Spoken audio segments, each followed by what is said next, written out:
everybody likes a little bit of brutality. They like it. I mean, this is what we're built from. I get that people said it was too barbaric. It's not. Is it borderline brutal? It is. Why? Because you got two men punching people with their bare fists. But the great thing about it is we now have data from all of our events, and that data shows we have less concussive and subconcussive damage, so less brain damage.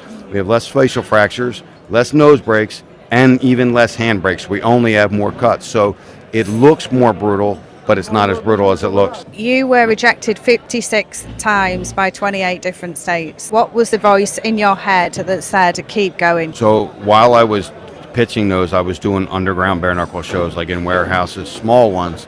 But because major media publications like Rolling Stone magazine, Men's Journal, they would call me up and say, I heard you're doing bare knuckle. Are you doing anything? And I wasn't at the time. I'm like, yeah, I got one coming up in 2 weeks. Here's what happened. In those 56 no's, people were still talking about it. Had they stopped talking about it, I would not have kept going.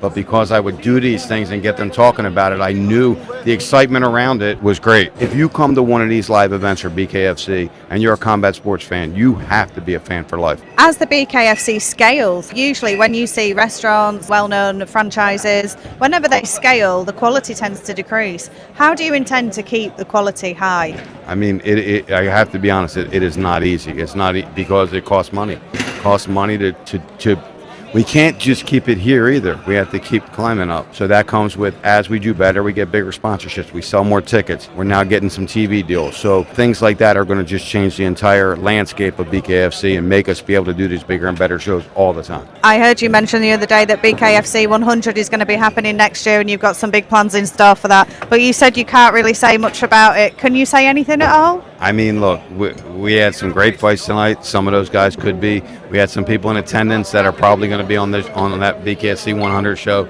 You know, we will line it up to be the best bare knuckle show that ever hit the face of earth. I really just want the story to be like, when you face adversity, you don't quit. You don't sit down. You keep going. You figure out a way to be positive and to keep moving forward.